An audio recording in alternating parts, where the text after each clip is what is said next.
Good morning, everybody.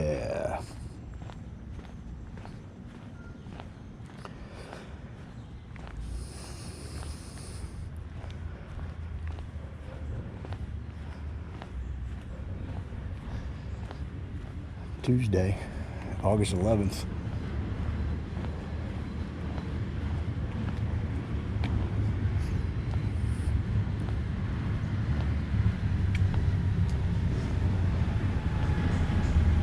I think those are condos right there, but they have great gardens slash lawns.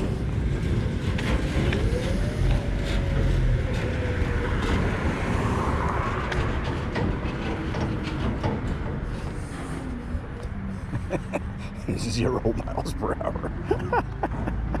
0 miles per hour. How's your workout going?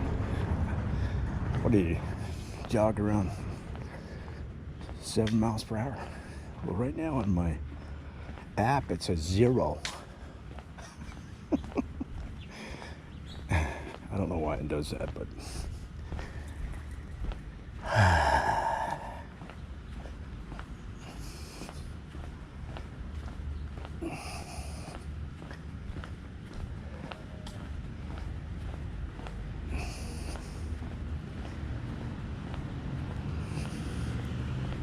so due to extreme focus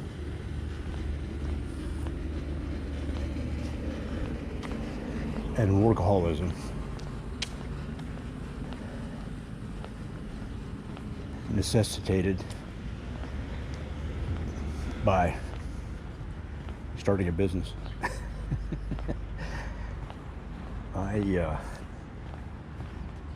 haven't had TV for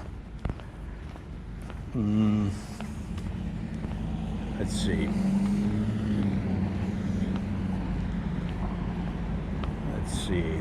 Let's figure it out. Let's figure it out, bro. A lot of people out here jogging.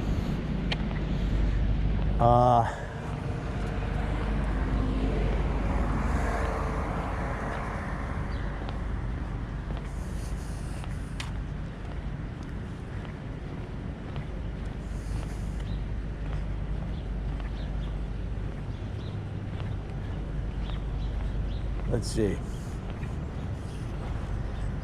Well, realistically, no TV. I guess you could say 7 years.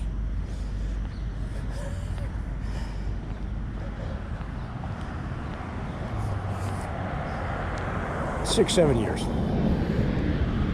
Well, movies, at least it's been at least 10 years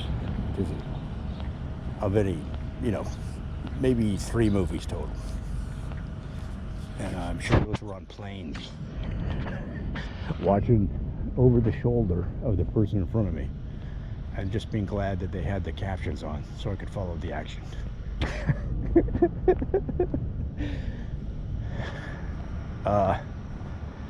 So in other words, I'm behind on the culture front.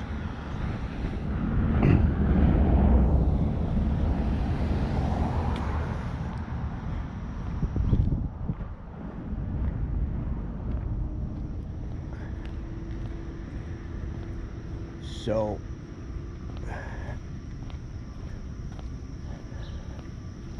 I still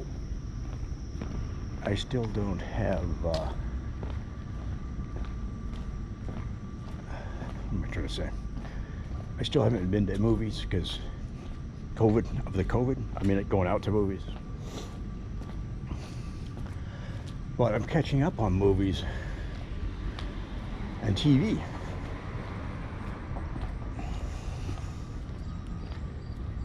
And honestly, I wasn't missing a whole lot. You say, well, this is a golden age of TV. You're right. There's some excellent TV that I've missed that I thankfully can catch up on. Better Call Saul. Saw that. Or no, I'm through season 5 or 5. I think there's one more season that's on AMC, and then they just booked a 6th, something like that, or just what do they call that? Where it's going to be produced, but it has yet to begin. All of that context to explain that I was watching the Golf Channel for the first time in forever. And some of the best golf is on LPGA. It's on the LPGA. I just don't, I know this sounds like some kind of stereotype or sexism, but they don't, their swings are just incredibly smooth. I was going to say they don't try to kill the ball, but that the conclusion you might say is, well, you're just saying they don't try to hit it far or swing. If you've ever seen LPGA golf, you know that's not the case. And if you've ever played with LPGA level players, which I have, they're definitely not the case. You better bring your male ego in check, because they're gonna beat you. They will beat you. Because they're excellent golfers. It's not, we've all played with, I used to play golf all the time. They're at the public course. So when I went out by myself, I got matched up with whoever. It's in LA. LA, it's no big deal. I find that out in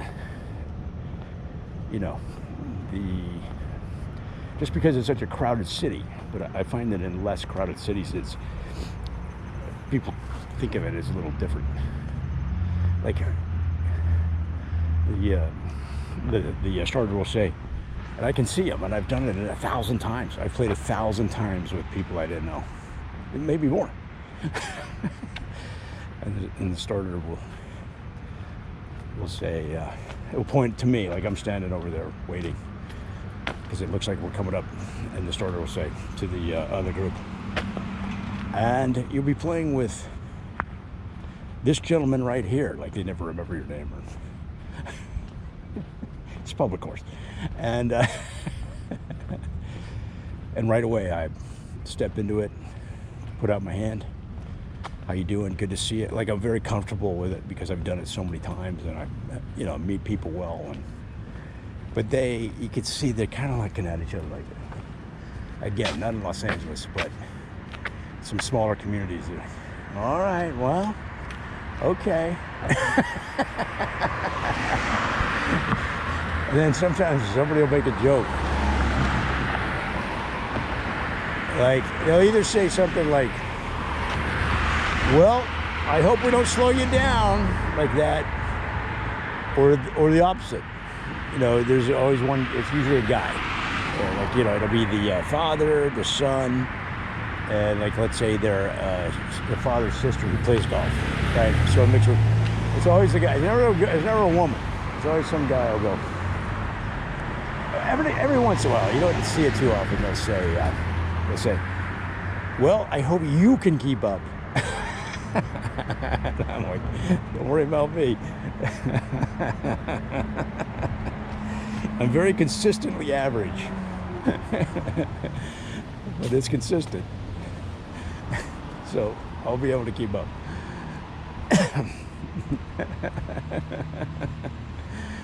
I drop the ball quick.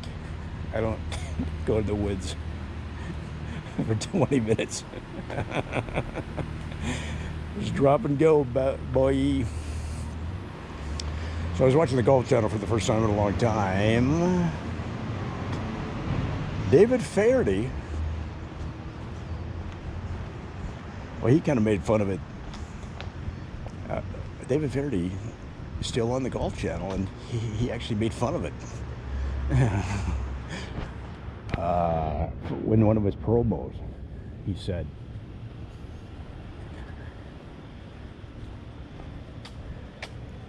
something along those lines, and he said, "Oh, I can't believe I'm still here." But good on him. It's a unique voice.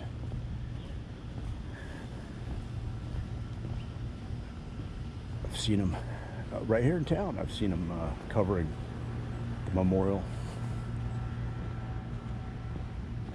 By the way, well, we'll get back to that.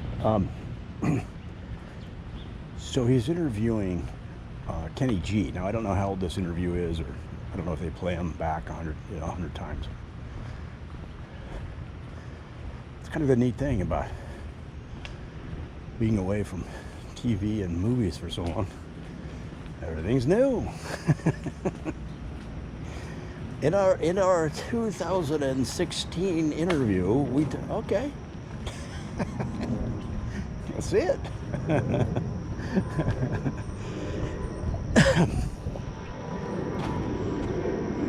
Kenny G.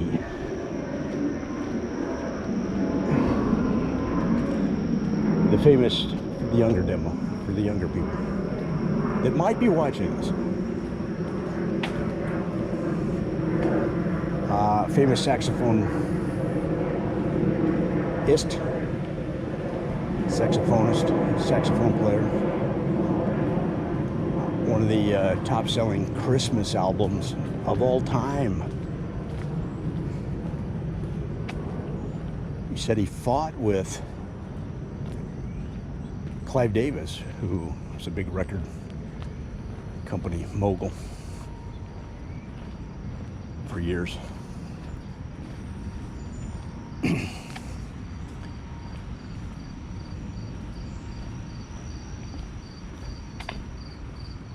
They talked about doing a Christmas record.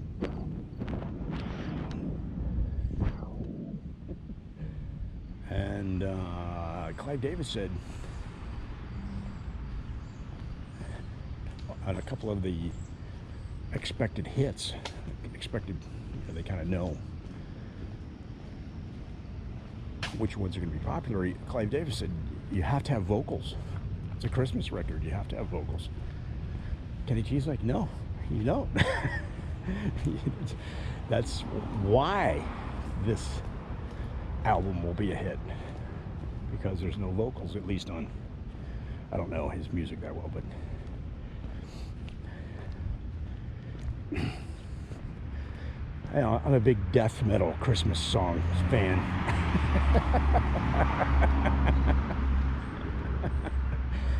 I like the Slayer Christmas album.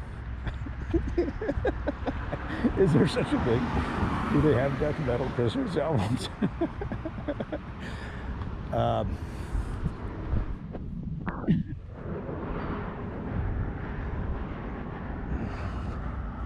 It's so funny being in a city where there's very few cars.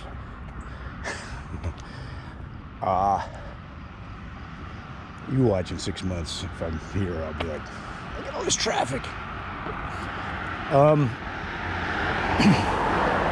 So they went back and forth.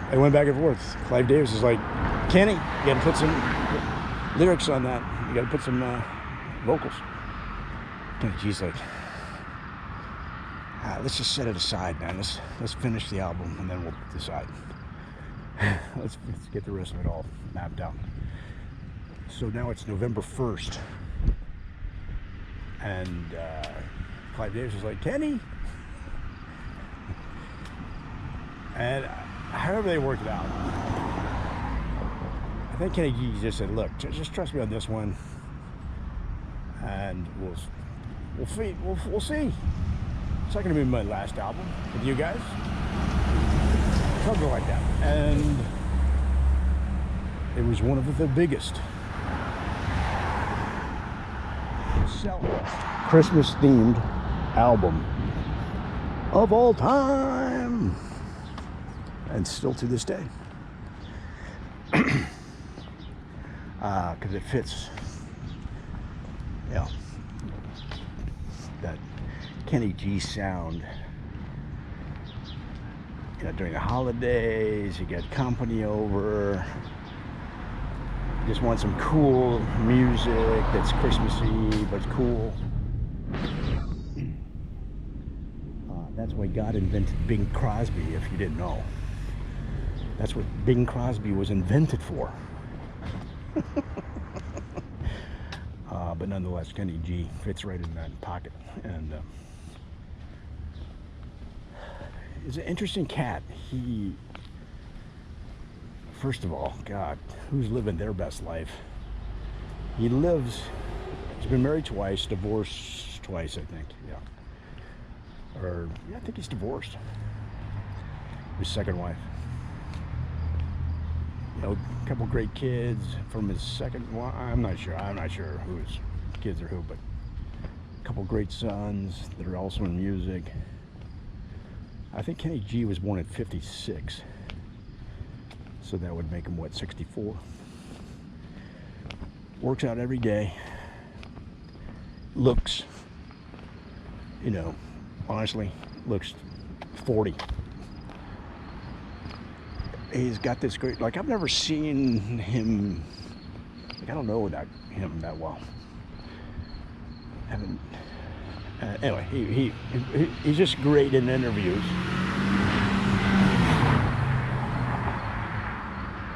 Go faster, sir, go faster.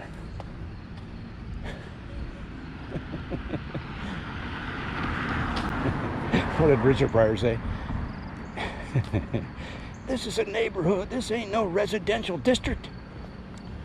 Anyway. So, his house, David Fairdy is interviewing Kenny G at his house. And apparently they've known each other a long time.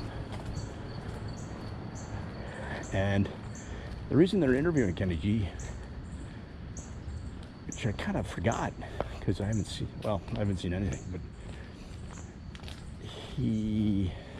I've seen him on a few golf tournaments, pro-ams. He's really good. He's a really good golfer. He said his best handicap was +1. So David Fairdy is interviewing him at his house. One of his, I looked it up. He has several in LA, and he sold one. And a lot of these celebs have a couple homes in LA. I think a lot of times they just hold on to the old one when they when they hit it bigger. You know what it seems like they do? They hold on to it, and then later they sell it, like a few years later. I guess just seeing how it appreciates. But he lives, LA is this interesting geography. The city,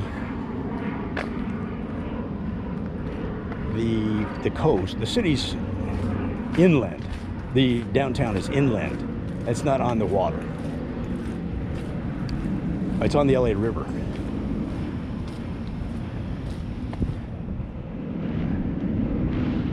Which was where the original native tribes had a village, I guess. And just grew up around that. Also, once the Spaniards came, they liked that site because it was inland 20 miles. Well, it's actually about, that's what yeah, that'd be about right. Yeah, it's inland about 15, 20 miles. I should know. I've driven that 8,000 times. I should really know that off the top of my head. And the reason they started the Pueblo of Los Angeles in the late 1700s, mid to late 1700s, inland, is it discourages pirates from ransacking the city. Because very few pirates are going to make that trek. And that's true.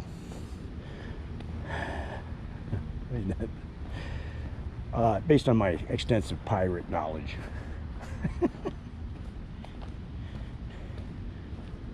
You can tell when you're near campus when all of the, or half the trash is cushions, couch cushions.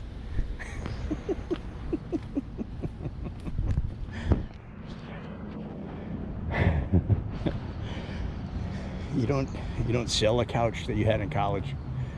You burn it or you put it in the trash. Sometimes both.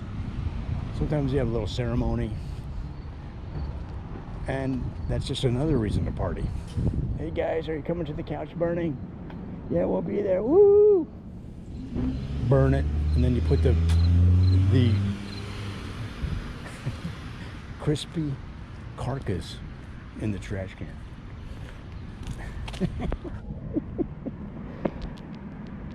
So the way that LA is set out, is laid out, the coastline, Malibu, which is northwest, the coastline sort of heads in a northwest angle, and then there's a peninsula there, like a mini peninsula. You know, not like the you get the idea. The land comes then out again. It's sort of, let's see, if you're going northwest, the land sort of heads due west then, with the result that if you live in Malibu on the ocean, a lot of times you're looking back, even though you're technically west. Let me see. Let's see if I do this right. Yeah, even though you're up the coast, you're essentially looking back east at the city. Yeah, it's the same coastline, the west coast, but you're looking east at the city, the downtown. And that's probably, how far is Malibu? Maybe 30 miles, 20 miles? Golly. So he lives over there, right on the water. Now there's a public beach. Yeah, he can't, I don't think, yeah, even, it's interesting. Are there any private beaches in Malibu? I don't know. Now there's the Malibu what they call the Gold Coast, where these 3 or 4 story mansions are right next to each other, and it's right on the beach. So in other words, as you're just driving north of Santa Monica and then up through Malibu,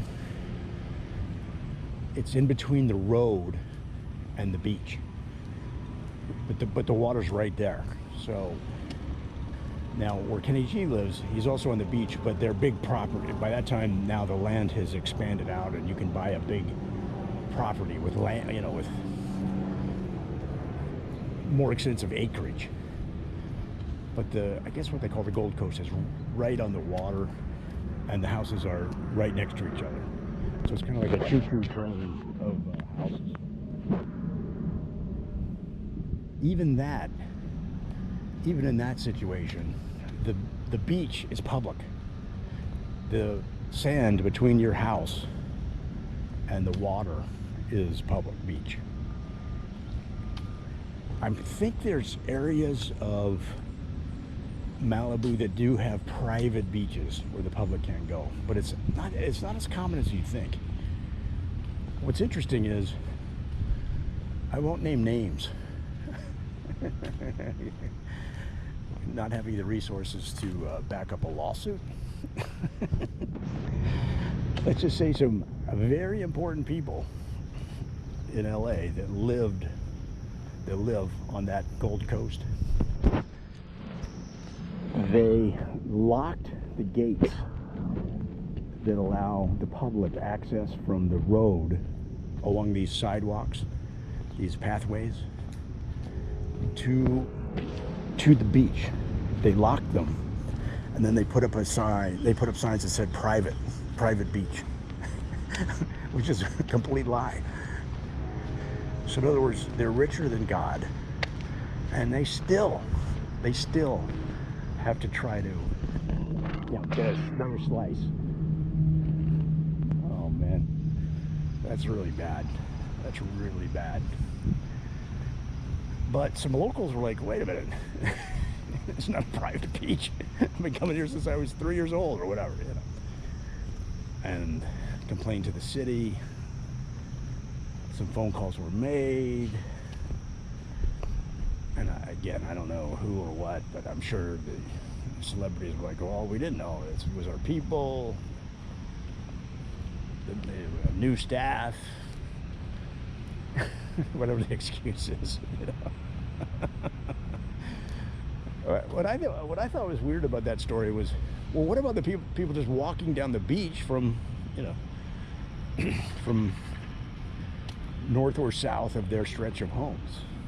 Wouldn't that, I guess they were just trying to restrict the traffic in any way they could. But yeah, the city of Malibu put a stop to that one, and they had to take down the signs and open the gates, take the locks off the gates. They actually put locks on public gates.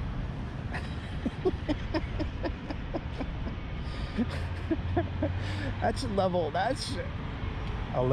That is a special level of arrogance. That really is. Think about that. Oh my God. That is, if that was a video game, that would be, an upper level of arrogance. An upper level of achievement. You have acquired 10 gold coins of arrogance. Continue. So David Faraday is interviewing. David Faraday is just a really cool cat, and has had some problems in life, and just talked about them and written about them, and just makes them more, you know, accessible and you know, colorful.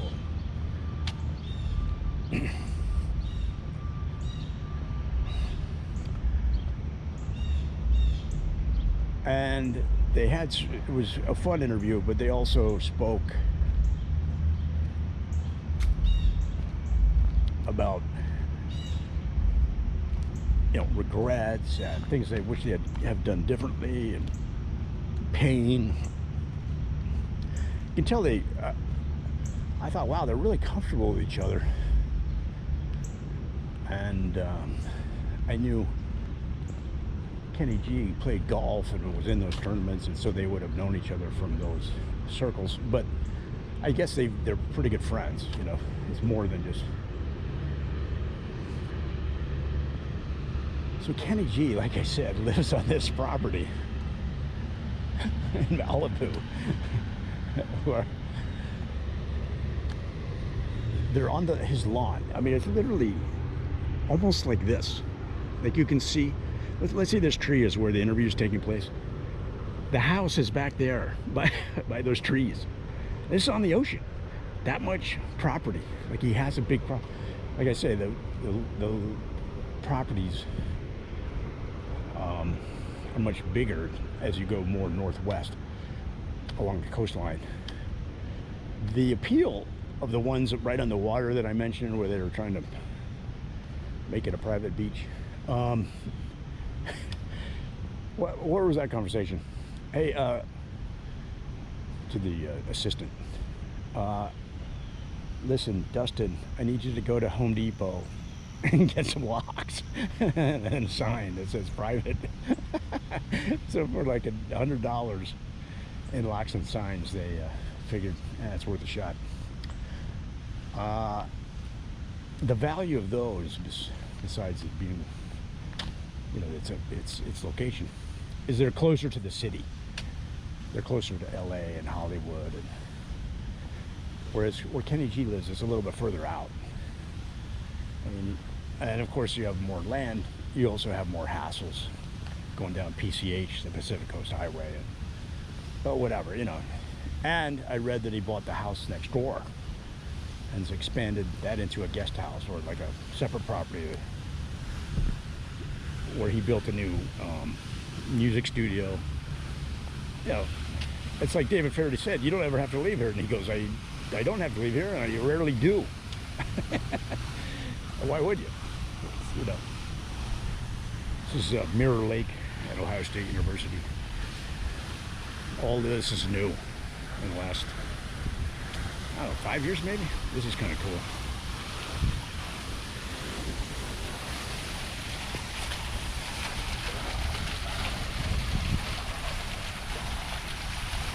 Gift of the class of 1927, Memorial Fountain.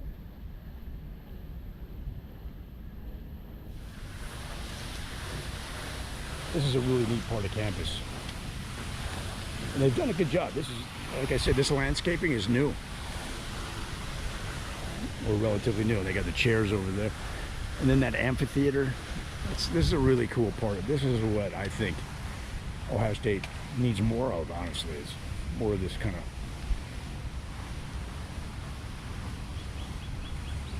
landscaping. And if you get over toward High Street, it gets kind of plain. But again, it's a college, you know.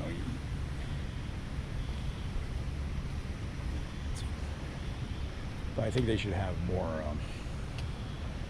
like artwork and things like that. But whatever.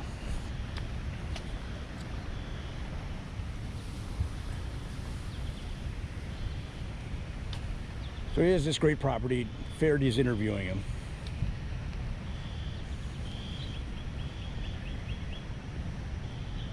He said his best golf handicap was +1. He works out an hour every day. He was in junior high. I think he started playing saxophone early on, but then he went from junior high to high school and was denied the band. He didn't make the band. He said because there's all these other junior highs feeding into this high school, and they're, you know, now you're up against, like, he was #1 on his in his junior high, but once he got to high school, now he's up against much better musicians.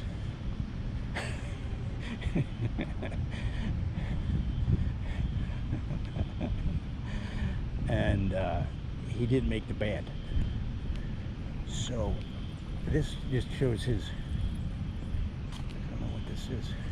This just shows his determination. And so he's like, all right. And he went and practiced and really learned. He said it was actually good for him because it pushed him to figure out where he wasn't as good, and he just practiced and practiced, you know. You know, and who knows where that comes from? Sometimes people do it because their parents inspire them. Sometimes that determination. Sometimes people do it because their parents belittle them, right? And it's like, I'm going to show you, man. Sometimes it's just sheer inner drive that they have, you know. Everybody has their own internal clock. It seems like even as kids, you can see it. Some are just like driven, you know, just sort of a natural thing. That seems to be the case with him. And he practiced and practiced, and then his 11th grade. So I guess they had what?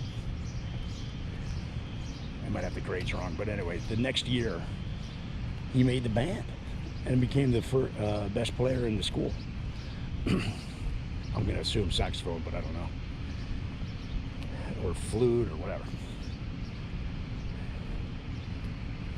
You can tell I don't know anything about music. It was a shiny object that music came out of. And then at the same time, so all this time he's been doing music on the on the side, like, you know, even when he was 12, 13, right? He's doing music on the side, and was good enough to, you know, get on some local bands, jazz bands in the Seattle area. This is in Seattle, and became kind of a thing. He was really coming into his own. And it's interesting, he said that he was practicing so much that trying to get onto that school band. And I think he was already getting paid as a musician in town. Either, you know, I think he was getting paid. And he still didn't make the high school band. That might have come later, but, you know, he was active in the scene. He's not just a casual, even as a band member of high school, but just, you know, he was more than that. He was, you know, getting out into the community of music in town, playing live, you know, getting experience. And it was, but he said he was practicing and practicing and practicing. It's just like laborious. And if you've ever had to learn guitar or anything, and at first it's just so laborious. And it just feels like you're never gonna get it. And he said all of a sudden, like he remembers the day. It just came to him, and he was a lot faster. He was just there. He just hit it from all that practice. Like, we walk back this way, or I don't know where I am. Looking street. I guess we could go that way. Let's go back this way. And from then on, he said he just powered ahead. So he said he was, let's say, 16, 17, right in there. Maybe 15, 16, right in there. And he joined the, ultimately joined the Jeff Lorber Fusion group and other, you know, bigger names in town. And then Clive Davis, as I mentioned, the famous record producer, saw him or learned about him, and said, hey bro, this is exactly how he talked. No, I don't know, but he said, hey man, should do a record. And it sold well. And they did another one. It sold well. I think one was called G-Force. I think that was the second one. And then they did a third one. It sold well. And then I think it was the next one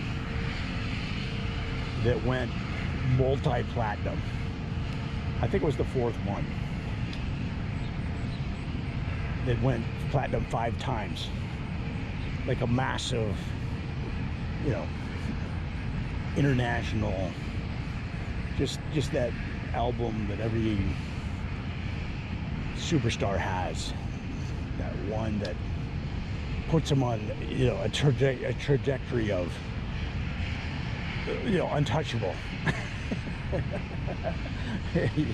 This is the kind of trajectory that gets you a house in Malibu, looking back at LA, right on the water.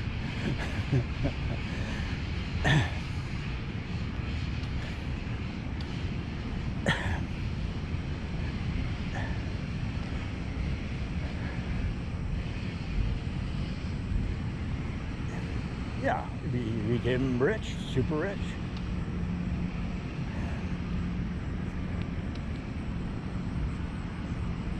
So it just tells you, it just says to me, well, you can see it. Like he said, his brother introduced him to golf when he was 10.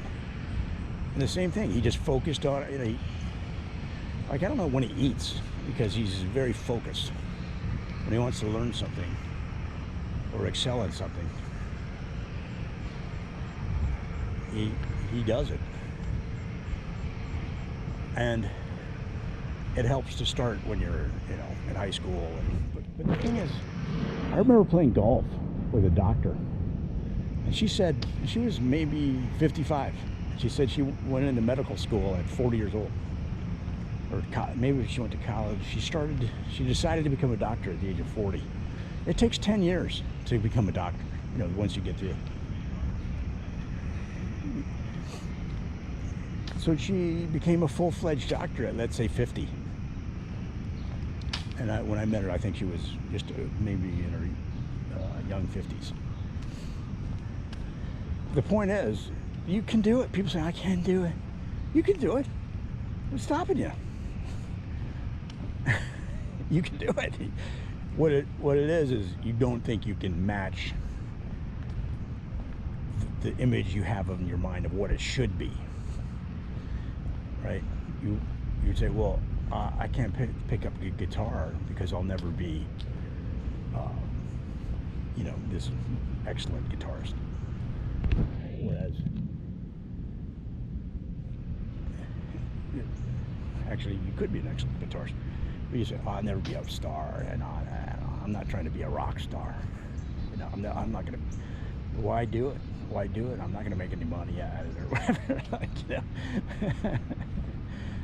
First of all, you might make money at it, but it might be at the local department store during Christmas, playing Christmas songs, right?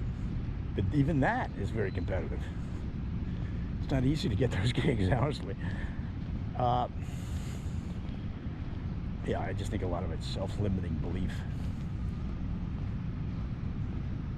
And honestly, true, other obligations. People have other obligations. They can't play the guitar because they have to pick up the kids from school. They've got to get the meals ready for tomorrow. You know, I get all that, and that's legit. But it doesn't change that if you want to do something, you can do it. You can do it. People just don't want to put in. It takes so much longer than you think to achieve most things, and so they just give up, or they just lose interest. I've done that. You try it, you're like, I've done that a lot. Tried it. Or you grow out of it. You see that a lot. People in high school, all they think about is basketball. I'm just using this as an example. You know, they lawsuit. Look how thick the bricks. See?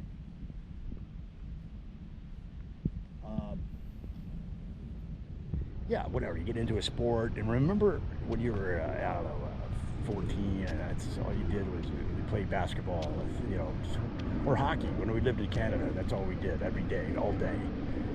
You know, 365 days a year, just play hockey. Come home from school, play hockey. Eat dinner, go back and play hockey. Because the rink is right there, the neighborhood rinks. Just walk down. Get up in the morning, go to school, come back from school, go play hockey. Eat dinner, go play hockey. Saturday morning, get to the rink, go play hockey. All day. Go home and eat some bologna sandwiches, come back and play hockey. Sunday morning, hockey.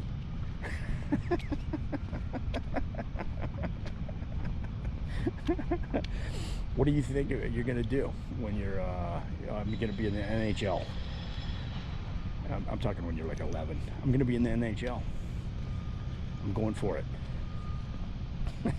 You know, so whatever it is, basketball, band, you know. I used to work with a guy that was in a rock band. A pretty good rock band when they were, you know, 18, 19, 20. Pretty good band. Like, people were looking at him. Nothing happened. Didn't become a rock star. But he could have. You know, they were not good. And if you talk to musicians, even if you're good, even if you have the level of skill to be a international superstar, a lot of times you just get screwed and your shot is gone. And then you get married, you have a kid, you think, oh, we'll give it one more shot. Then the people grow apart and it just never happens. You know, you get older. Like, hey, we gave it a go. But what will happen sometimes, maybe more often than sometimes, band gets a contract. That was the whole thing back in the day. I know the kids today are like, what are you talking about? A recording contract. Why would you do that? Why would you give up your rights like that? Yeah, bands, that was the whole thing. Once we get a recording contract, then we're good. We're in. They get a recording contract. They start working on the record.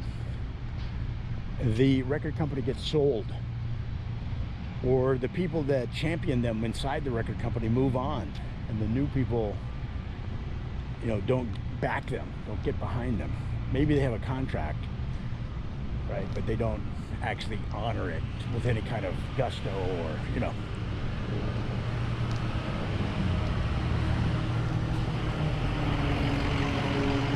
And they languish.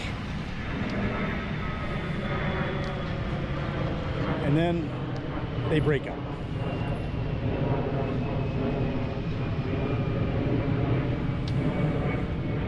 And you kind of need to go a couple, 2, maybe 3 albums to find your sound anyway, to find your ultimate sound. If you look at all the successful bands, at first, even if they had a recording contract, typically, not always, the first couple albums didn't even really sound like how you think of their sound, of their hits and their big albums. Let's look at Kenny G. I mean, his sound probably is pretty consistent, but let's go this way. Like I said, that 5-time selling album, well, here, let's look it up. Since I'm bringing it up, let's look it up.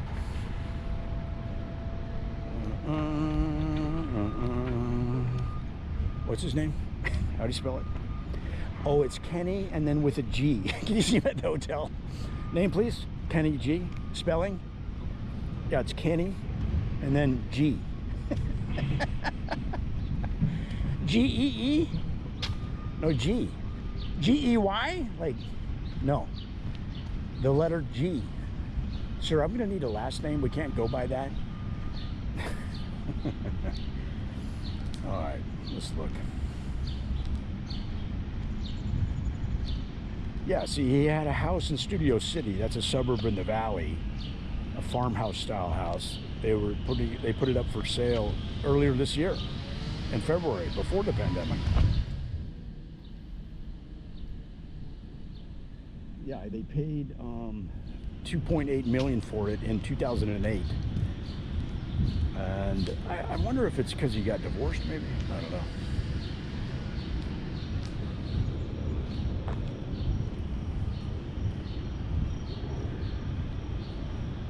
Yeah, and then he had the Malibu house, and then he bought a 3,500 square foot house next door to his Malibu house, and he just made that his like getaway. So he had the big house, and then as a getaway, as a place to just gather his thoughts and write music, probably, he bought the house next door. I'll be at my vacation home. Call me. I'll walk back if you really need me. Oh my gosh. Oh, here we go. This is Wikipedia. Real name Kenneth Bruce Gorlick. Whoa! I knew it was cool. It's born on my birthday. Better known by his stage name, Kenny G, is an American jazz saxophonist. This is Wikipedia. His album Duo Tones brought him commercial success. I think that's the one. We'll find out. One of the best-selling artists of all time, with global sales of more than 75 million records.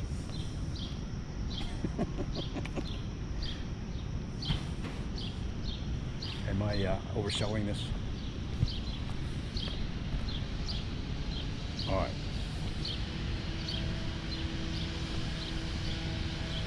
All right, let's get into it. So as I mentioned, talk about a little bit about his early career. He was a sideman for the Barry White Love Unlimited Orchestra in 1973 when he was still in high school. Why did he even care about the high school band? That's the question. He continued to play professionally while studying at the University of Washington.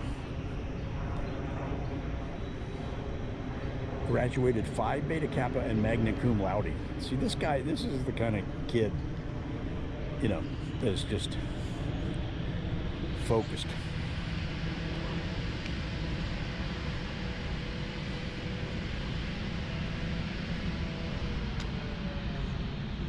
So this Clive Davis label mogul that I was telling you about, record company executive, he heard Kenny G's version of Dancing Queen by ABBA.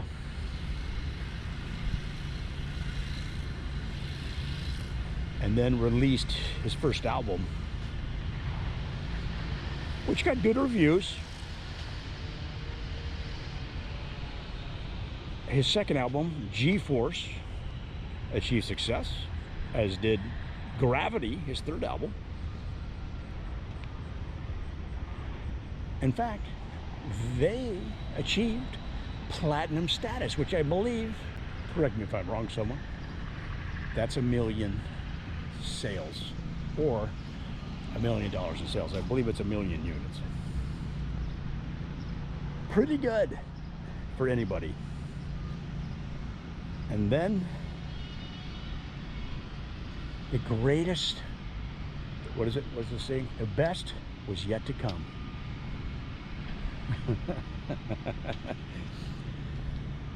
All right. His fourth studio album, Duotones, sold more than 5 million copies in the US, not to mention worldwide sales. It had songs like Songbird,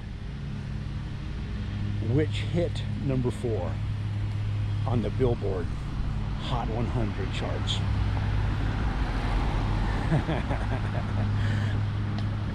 When you sell 5 million records in the United States alone,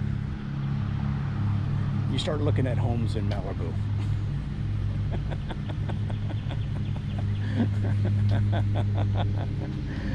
Now you're doing. Not only are you in the NFL, you're in the Hall of Fame.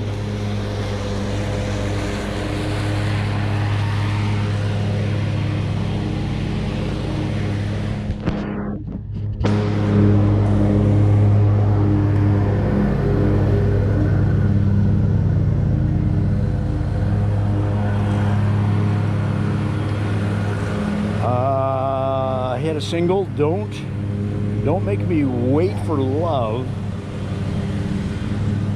with Lenny Williams on vocals. Hit number 15 in the record charts, a Hot 100.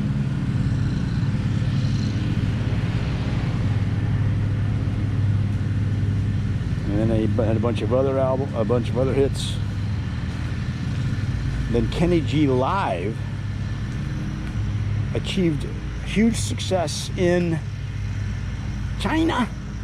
That's how Trump says it, China.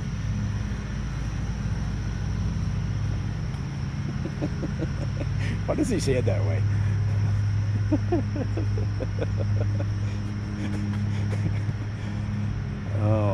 He's worked with all these artists, Tony Braxton, Aaron Neville, Andrea Bocelli, it goes on, you can imagine. Frank Sinatra.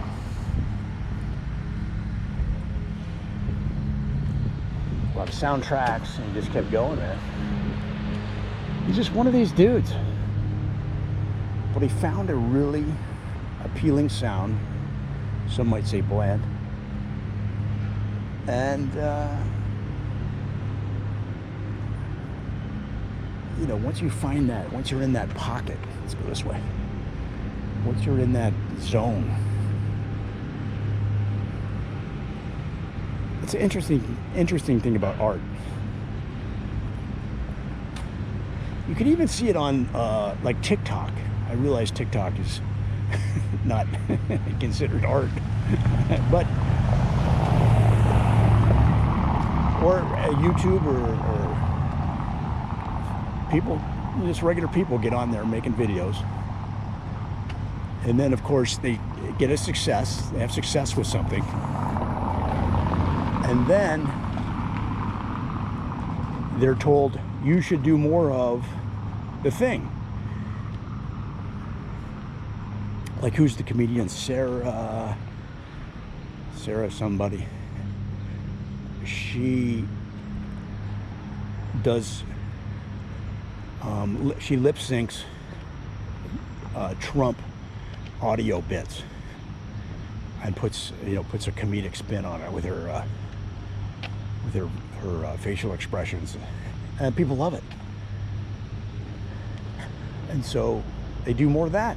And then so in other words, they find their thing, and then it takes off. Well, same way with music artists, or really any sort of creative endeavor.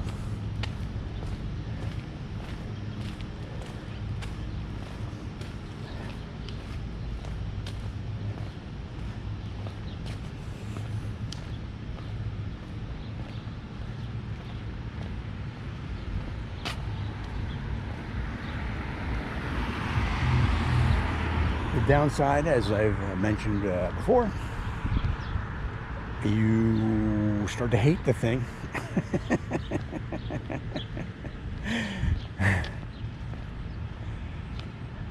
Imagine if you were the Beach Boys,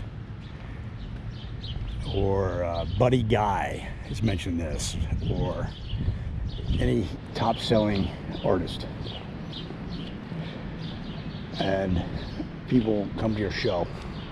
They just want to hear that one song they remember from sophomore year in college.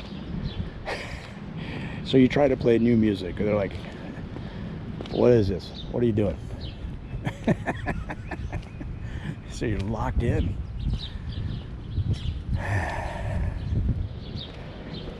You're a prisoner. You're a prisoner of your hits. But that is a rare gift, though, to be able to have a catalog that people love and you can count on as a annuity. And you still get to do what you love, playing music. You're getting paid. And you're like 65 years old, playing hits you wrote 40 years ago. Maybe more, 50 years ago.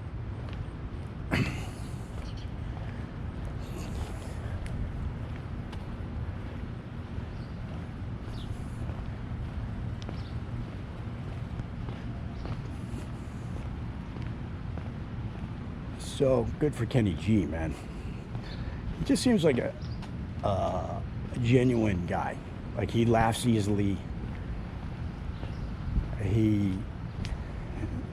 Now again, Faraday and him are friends, so they're kind of cracking on each other. Kenny G's talking about he works out every day. And he's a smaller guy, right? He's a thin guy, smaller guy. So he's talking about, I work out every day. And David Faraday's like, yeah, you look good. And Kenny G goes, yeah, I work out for an hour every single day without fail.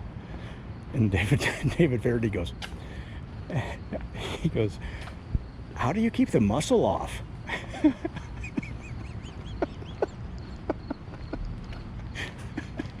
Kenny G, he starts smiling. You know, it's such a subtle burn, because it sounds like you just asked a real question. Kenny G, you can see he was he starts smiling, and then he just starts cracking up. It was beautiful, and plus that delivery that Faraday has is so funny. That Scottish accent, oh man. So check it out if you're a golf fan on the Golf Channel. I'm sure they're replayed.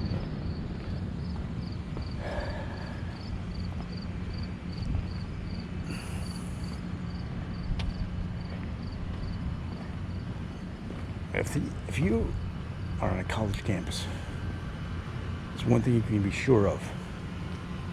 Every Sunday morning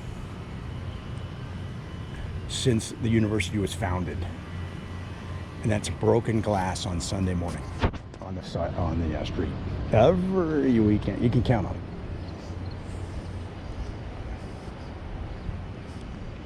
I don't care if it's a school for girls. Actually, in that case, you could probably more count on it. Is this place open? It's a laundromat. Doesn't look open. Oh.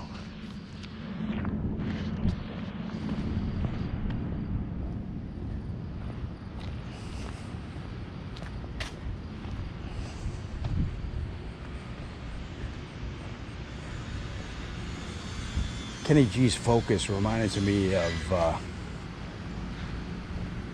George Washington. I was reading about George Washington. God, that guy had some dental problems, man. Can you imagine? Have you ever seen a picture of his dentures? Go look it up. Go look up George Washington's dentures. Oh my Lord. What a mishmash of... And plus, they didn't really have, I don't know, did they have anesthetic other than whiskey? How do they put in those teeth? How do you put in those? Oh, I guess they're dentures. Oh, okay. Right. Well, how do they attach? Like, I mean, even if you said, okay, we're going to create these fake teeth and you're going to put them in your mouth, well, how do they stick to your gums? You know, back in those days. You know what I mean?